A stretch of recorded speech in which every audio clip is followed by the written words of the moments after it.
출애굽기 34장. 여호와께서 모세에게 이르시되 너는 돌판 둘을 처음 것과 같이 다듬어 만들라. 내가 깨트린 처음 판에 있던 말을 내가 그 판에 쓰리니 아침까지 준비하고 아침에 시내산에 올라와 산 꼭대기에서 내게 보이되 아무도 너와 함께 오르지 말며 온 산에 아무도 나타나지 못하게 하고 양과 소도 산 앞에서 먹지 못하게 하라. 모세가 돌판 둘을 처음 것과 같이 깎아 만들고 아침에 일찍이 일어나 그 두 돌판을 손에 들고 여호와의 명령대로 시내산에 올라가니 여호와께서 구름 가운데에 강림하사 그와 함께 거기 서서 여호와의 이름을 선포하실세. 여호와께서 그의 앞으로 지나시며 선포하시되 여호와라 여호와라 자비롭고 은혜롭고 노하기를 더디하고 인자와 진실이 많은 하나님이라. 인자를 천대까지 베풀며 악과 과실과 죄를 용서하리라. 그러나 벌을 면제하지는 아니하고 아버지의 악행을 자손 3-4대까지 보응하리라. 모세가 급히 땅에 엎드려 경배하며 이르되 주여 내가 주께 은총을 입었거든 원하건대 주는 우리와 동행하옵소서.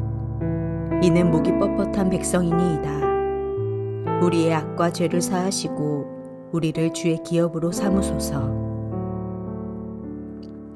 여호와께서 이르시되 보라 내가 언약을 세우나니 곧 내가 아직 온 땅 아무 국민에게도 행하지 아니한 이적을 너희 전체 백성 앞에 행할 것이라. 내가 머무는 나라 백성이 다 여호와의 행하심을 보리니 내가 너를 위하여 행할 일이 두려운 것임이니라. 너는 내가 오늘 내게 명령하는 것을 삼가 지키라. 보라 내가 내 앞에서 아모리 사람과 가나안 사람과 헷 사람과 브리스 사람과 히위 사람과 여부스 사람을 쫓아내리니 너는 스스로 삼가 내가 들어가는 땅의 주민과 언약을 세우지 말라. 그것이 너희에게 올무가 될까 하노라. 너희는 도리어 그들의 제단들을 헐고 그들의 주상을 깨뜨리고 그들의 아세라상을 찍을지어다. 너는 다른 신에게 절하지 말라. 여호와는 질투라 이름하는 질투의 하나님이니라. 너는 삼가 그 땅의 주민과 언약을 세우지 말지니 이는 그들이 모든 신을 음란하게 섬기며 그들의 신들에게 제물을 드리고 너를 청하면 내가 그 제물을 먹을까 함이며 또 내가 그들의 딸들을 내 아들들의 아내로 삼음으로 그들의 딸들이 그들의 신들을 음란하게 섬기며 내 아들에게 그들의 신들을 음란하게 섬기게 할까 함이니라. 너는 신상들을 부어 만들지 말지니라. 너는 무교절을 지키되 내가 내게 명령한 대로 압비월 그 절기에 이레 동안 무교병을 먹으라. 이는 내가 압비월에 애굽에서 나왔음이니라. 모든 첫 태생은 다 내 것이며 내 가축의 모든 처음 난 수컷인 소와 양도 다 그러하며 나귀의 첫 새끼는 어린 양으로 대속할 것이요 그렇게 하지 아니하려면 그 목을 꺾을 것이며 내 아들 중 장자는 다 대속할지며 빈손으로 내 얼굴을 보지 말지니라. 너는 엿새 동안이라고 일곱째 날에는 쉴지니 밭갈 때에나 거둘 때에도 쉴지며 칠칠절 곧 맥주의 초실절을 지키고 새말에는 수장절을 지키라.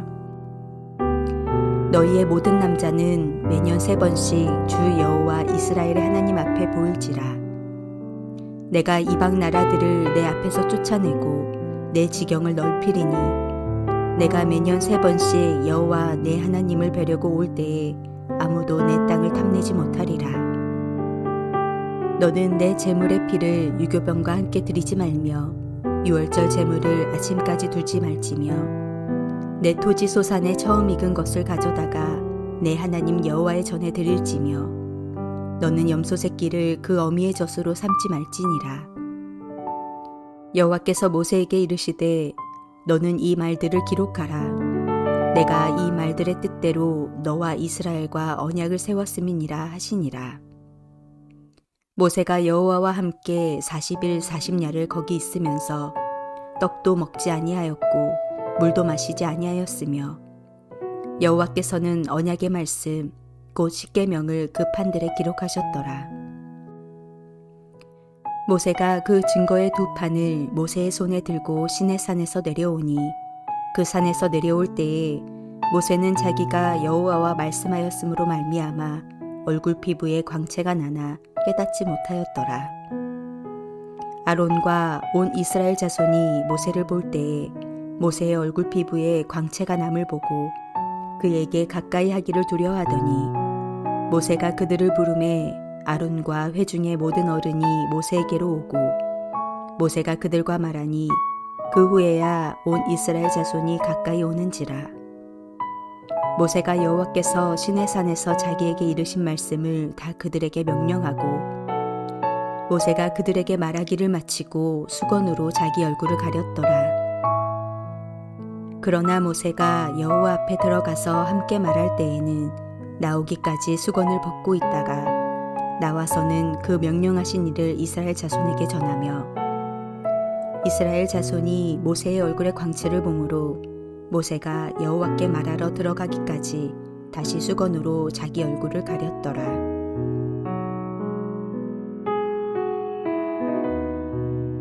신앙은 성공과 실패를 반복하며 성숙해집니다. 넘어짐이 없으면 일어섬도 없습니다. 무너짐이 없으면 일으켜 세움도 없습니다. 믿음은 그래서 어쩌면 다시 시작하는 용기일지도 모릅니다. 금송아지 사건은 출애굽 역사상 가장 어두운 실패의 장면입니다. 하지만 하나님께서는 신실하지 못한 그 백성과 더불어 새로운 역사의 얘기를 써내려가려 하십니다.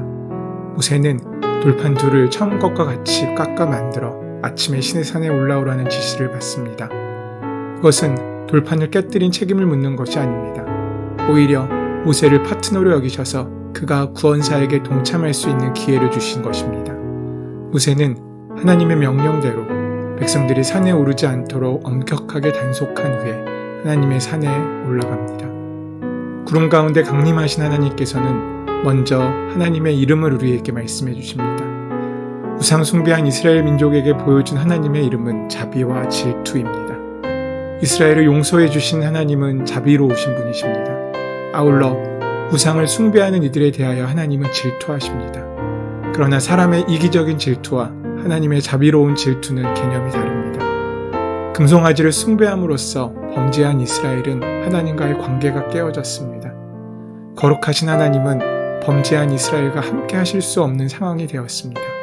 하지만 모세는 하나님께서 이스라엘과 끝까지 동행하셔야만 한다고 간절하게 중보기도를 드립니다. 이 과정에서 우리는 하나님의 성품을 발견할 수 있습니다. 먼저 본문에서 하나님의 성품이 자비로우시다고 선언하십니다. 6절 말씀입니다. 여호와께서 그의 앞으로 지나시며 선포하시되 여호와라 여호와라 자비롭고 은혜롭고 노하기를 더디하고 인자와 진실이 많은 하나님이라. 비록 이스라엘이 심각한 범죄를 저질렀지만 하나님께서는 자비롭고 은혜롭고 노하기를 더디하고 인자와 진실이 많은 분이셨습니다. 하나님께서는 그들을 당장 멸망시킬 수도 있으셨지만 이스라엘을 위해 기도하는 모세의 간절한 마음을 들으시고 용서하시며 다시 두 돌판에 기록할 수 있는 하나님의 말씀을 주셨습니다. 여전히 용서하신 하나님은 자비로우신 분이십니다. 죄로 인하여 영원한 멸망으로 달려가던 우리 모두 죄인을 살리시기 위해서 자비로우신 하나님께서 자신의 아들을 이 땅에 보내셨습니다. 그리고 아들을 대신 죽게 하심으로 우리를 구원해 주셨습니다. 우리에게 향하신 여호와의 자비하심이 영원하심입니다. 이 시간 하나님의 자비하심을 붙들고 오늘도 일어날 수 있는 힘과 능력과 용기를 얻는 우리가 되기를 소원합니다. 또 자비로우신 하나님은 또한 질투하시는 분이라고 오늘 본문은 말하고 있습니다. 출애굽기 34장 14절 말씀에 너는 다른 신에게 절하지 말라. 여호와는 질투하는 하나님이라. 본문에서 말하는 질투는 우리가 다른 사람들에게 가지는 부정적인 감정을 의미하지 않습니다. 집착이나 편애된 사랑을 얘기하지도 않습니다. 하나님의 질투는 너무나도 사랑한다는 의미를 가지고 있습니다. 우리의 질투는 이기적이고 나 자신만을 위한 것이지만 하나님의 질투는 이 세상 무엇과도 비교할 수 없는 가능한 사랑을 의미합니다. 그래서 항상 우리에게 좋은 것을 주시고자 하시는 사랑이 바로 본문의 질투의 의미입니다. 이스라엘에게 아무것도 줄 수 없는 우상을 버리고 모든 것을 다 주시는 하나님만을 섬기라는 의미로 질투의 하나님이라고 말씀하셨습니다. 우리에게 아직까지 온전히 버리지 못한 세상의 우상이 있습니까? 그것들은 우리에게 참된 만족과 기쁨을 주지 못합니다. 우리를 너무도 사랑하셔서 스스로를 질투하신 하나님이라고 부르시는 그 하나님만이 우리에게 참된 기쁨과 행복을 주실 수 있습니다. 세상의 헛된 것들을 모두 끊고 오직 자비로우시며 질투하시는 그 하나님을 우리는 붙잡을 수 있어야 합니다. 하나님께서는 모세를 통하여 다시 시내산 언약을 맺어주시며 하나님의 자비로우신 성품과 질투하실 정도로 뜨겁게 사랑하시는 그 마음을 이스라엘에게 나타내십니다. 오늘 우리를 향하여 하나님은 자비를 베풀어 주셔서 비록 우리가 실패하고 범죄하여도 멸망시키지 않으시고 용서해 주십니다. 또한 우리가 너무나도 뜨겁게 사랑하셔서 우리를 위하여 좋은 것만을 주고 싶어 하시는 지금도 일하고 계시는 그 하나님의 은혜도 경험할 수 있습니다. 이처럼 우리를 용서하시는 자비로우신 하나님, 질투하시기까지 영원하신 우리 하나님을 섬기며 살아갈 수 있어야 합니다. 그러할 때 하나님께서는 우리에게 약속해 주신 대로 영원한 하나님의 나라로 인도해 주실 것입니다.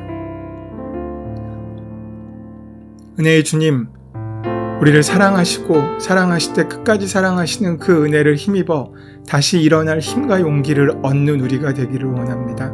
인도하시고 함께하여 주셔서 하나님의 은혜와 사랑 가운데 거할 수 있도록 우리의 모든 것 주장하시고 함께하여 주시옵소서.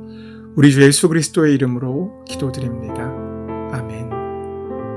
이제 오늘 우리에게 주신 이 말씀을 나의 말씀으로 만나시기 위하여 주님 앞에 우리의 모든 기도의 제목들과 간구들 내려놓고 맡기며 기도하는 시간 갖도록 하겠습니다.